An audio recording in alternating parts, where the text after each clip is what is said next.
जैसे वैद्य औषधि का विचार करके देता है ना, तो ऐसे ही श्री जी हमारी सद्वैद्य हैं। वही अब श्री जी बोलेंगे तो आप सुन नहीं पाओगे, बोल रहे हैं सुनो, नहीं सुनाई देगा। तो श्री जी सदगुरु के रूप में संतों के मुख में बैठकर अपनी बात कहा देते हैं। जैसे भगवान अर्जुन जी से कह रहे हैं कि मन मना भो मद भक्तो माद्याजी माम नमस्कुरु। उनको नमस्कार करवाने की जरूरत है? अरे ब्रह्मा शिव आदि नमस्कार करते हैं, औरों की बात क्या है। एक एक वायु का, एक एक प्रकृति का हर उनको नमस्कार कर रहा है, उन्हीं की तो प्रणति है। पर वो कह रहे देखो तुम मेरी बात मान लो, तुम मुझे प्रणाम करो। ये जानते हो क्या है? बहुत प्रेम उत्पन्न होने पर प्रभु कह रहे हैं तुम मेरे में मन लगाओ, मेरी पूजा करो, मेरे को प्रणाम। उनको प्रणाम की जरूरत नहीं, लेकिन वो सब शास्त्रों का सार बता रहे हैं।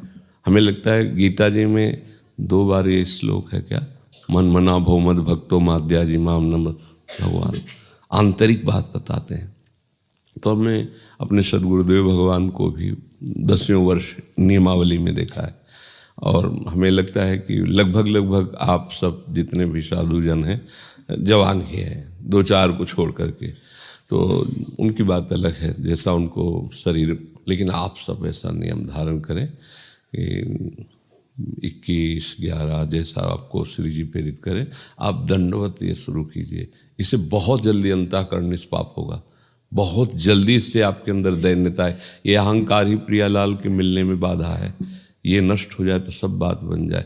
देखो आचार्य महापुरुष जन जो प्रकट हुए हैं उनकी दैन्यता देखो। महाप्रभु चैतन्य देव गंगा किनारे निकल जाते, जितने वैष्णव आते सबको साष्टांग प्रणाम कर, सबकी चरण रेकर माथे पर लगाते, सबसे रो रो कहते आप सब कृपा करो, मुझे कृष्ण प्रेम की भिक्षा दे दो, मुझे कृष्ण प्रेम दे दो। ऐसे तो सब लोग कहते क्या हो गया निमाई पंडित को, सबके चरणों में लौटते मुझे कृष्ण प्रेम दे दो, मुझे कृष्ण प्रेम दो, सब वैष्णव कृपा करो, मुझे कृष्ण प्रेम दे दो।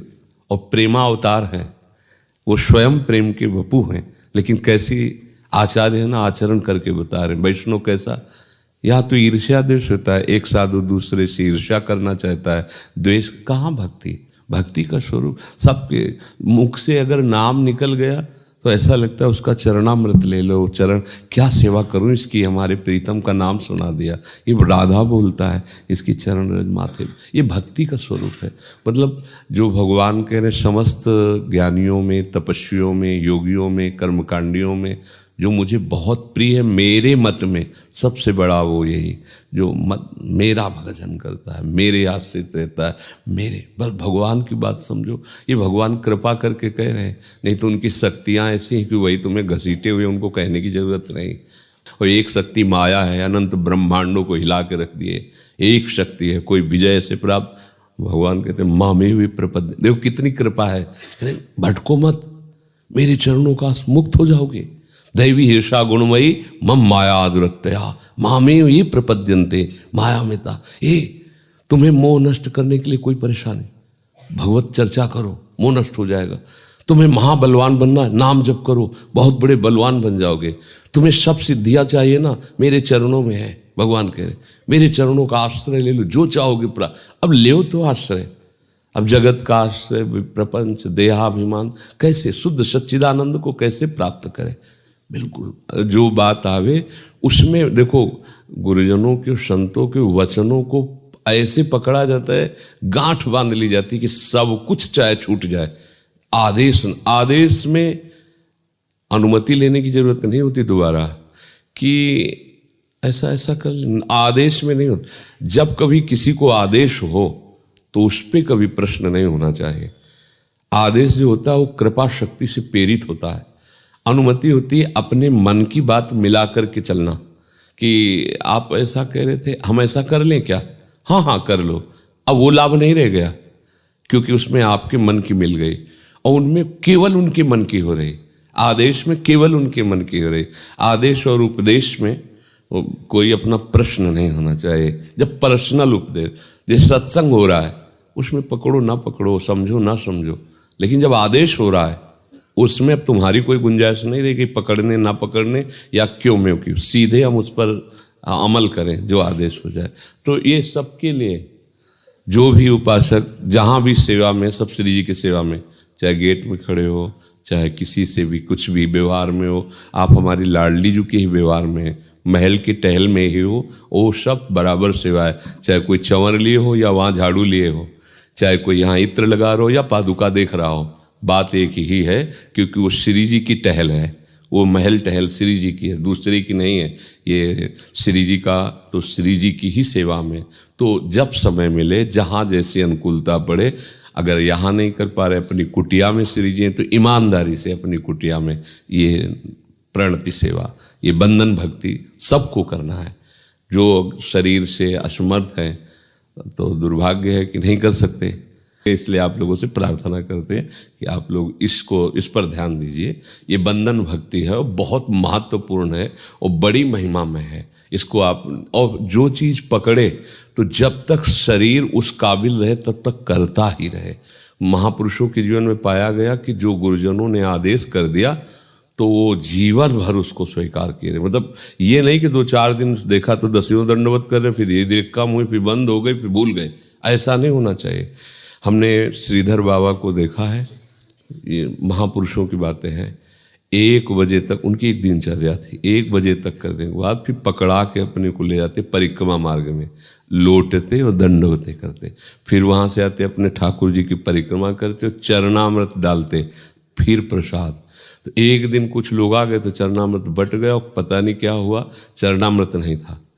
तो बाबा करके आए, फिर उधर हम भिक्षा मांगने जाते थे तो दोपहर को मिलते, तो रात्रि में जाते थे चरण सेवा करने के लिए। तो बाबा ने कहा चरणामृत, तो बोले बाबा आज तो चरणामृत। बोले कोई बात नहीं, ठाकुर जी की जैसी इच्छा। तो आ गए अपनी कुटिया। बोले बाबा प्रसाद, बोले नहीं, अब कल चरणामृत मिलेगा तब प्रसाद पाए। निष्ठाएं देखो, चरणामृत नहीं गया तो अन्न नहीं रखा, दूसरे दिन, और ये नहीं कि उतार के चरणामृत दे दे, कोई बाजार की चीज़ है। अरे श्री जी का प्रभु का श्रृंगार हो गया, अब ये थोड़ी कि बार बार स्नान, एक समय है, चूक हो गई, नहीं बचा तो बाबा भूखे रहे। नियमावली, मतलब अंतिम समय तक संतों की एक नियमावली होती है, अगर वो चलने लायक है तो ऐसा करते हैं। तो इसलिए आप सबको भगवान ने अभी स्वस्थता दी है, शरीर अनुकूल, जवान हो तो आप खूब कमाओ, ये कमाई है। एकांत में आप सोचो, वो बेचारे बड़े अभागी हैं जो भगवान के नाम को नहीं कमा पा रहे हैं। यहाँ से जाएंगे, उनकी कमाई कुछ नहीं है, कुछ नहीं, कितना बड़ा घाटा। ये औषध देवता तरसते हैं कि मुझे मृत्युलोक में मनुष्य शरीर मिले, जिन सुकृतों के बल से हम स्वर्ग का भोग भोग रहे, इनकी क्या बात, मैं भजन करके नारायण के धाम जाऊंगा, भगवान के धाम, पर अवसर नहीं। अपने को अवसर मिला है तो कमाई नहीं कर रहे।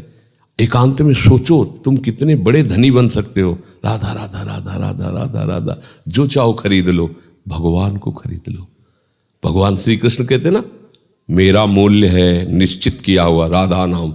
हे चूको मत, कभी खाली मत रहो, नाम जप, ये जीवन सार्थक कर लो। हम कहते हैं एक भजन करता है तो सृष्टि को हिला सकता है, एक भजन करने वाला। तुम तो सैकड़ों, अगर सच्चाई से ईमानदारी से भजन करो तो झलकने लगेंगे। प्रिया प्रीतम तुम्हें कहीं दूर थोड़ी भासेंगे, तुम्हारे नेत्रों में झलकने लगेंगे, पक्का समझो। इसलिए बिल्कुल प्रमाद नहीं, बिल्कुल आज्ञा उल्लंघन नहीं, किसी से कोई मतलब नहीं, बस अपने लगे रहो। एक एक सेकंड का, देखो गुरु जी कह रहे थे ना, एक एक सेकंड का हिसाब होगा, एक एक सेकंड का। और जब मालिक हिसाब करेंगे, उदार शिरोमणि निहाल हो जाओगे। ये लोग समझते नहीं हैं। देखो इन लोगन की लावन, स्वामी जी महाराज कहे, कहाँ ये अपनी लगन लगाए, देखो इन लोगन की लावन। बूझत नाई हरिचरण कमल को, मिथ्या जन्म गवावन।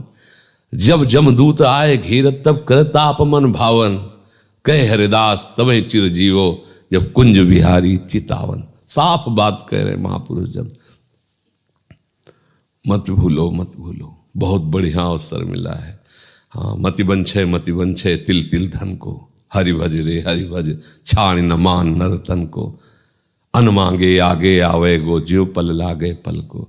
कहे हरिदास मीच ज्यो आवे, त्यो है धन आपन को। हरि भज रे न छाण मान नरतन। बहुत बढ़िया अवसर मिला है। तो ऐसा हमारे मन में थोड़ी देर पहले आ रहा था, तो हमका आप लोगों से निवेदन करेंगे, बात मान लेना। मान लोगे तो उसमें तुम्हारा ही मंगल है, अलग से दंड बैठक नहीं मारनी पड़ेगी। सेवा भी हो जाएगी, भजन भी बल गया और शरीर भी स्वस्थ रहेगा, बढ़िया रहेगा। है, चलो सखी वहाँ चालिए जहाँ बसे ब्रजराज, और गोरस बेचत हरि मिले, एक पंथ दो काज। है, अपना व्यायाम भी हो गया और हरि भी प्रसन्न हो गए। एकोपि कृष्णा कृतः प्रणामो दशासु मेधा भृतेन तुल्या। सोचो, ये भीष्म जी बोल रहे हैं, ये भीष्म जी बोल रहे हैं। भीष्म जी स्तवराज में है, अंतिम समय करे। ये कृष्ण वो हैं जिनको एक बार साष्टांग दंडवत कर ले तो कृष्ण प्रणामी न पुनर्भवाय। वो देख रहे हैं इस बात को। अपने तो बढ़िया अवसर है, अपने तो 100 कर सकते हैं दंडवत, शरीर स्वस्थ है, खूब लेट करके करो। एक पंथ दो काज, चलो सखी वहाँ चालिए जहाँ बसे ब्रजराज, और गोरस बेचत हरि मिले, एक पंथ दो काज। तो भगवत अरे इतना आनंद का मार्ग है, बस ये क्यों में सब छोड़ दो, लग जाओ। ये जो बुद्धि से विचारते रहते हो, विचारते ही रह जाते हैं। ये चलने का मार्ग है। एक साधक ऐसे होते हैं कि कुआं खोदते खोदते मर जाते हैं, चुल्लू भर पानी नहीं पीते, और एक है कुआं खोदने का चक्कर ही छोड़ देते, जो धारा बह रही उसी में पार। ये जो अहंकार से भगवत प्राप्ति की साधना और तपस्या, ये कुआं खोदना है, मर जाओगे, एक बूंद पानी नहीं पाओगे। और आचार्यों ने जो धारा प्रवाहित कर दी, चुपचाप अंजुलि पासो, तृप्त हो जाओ।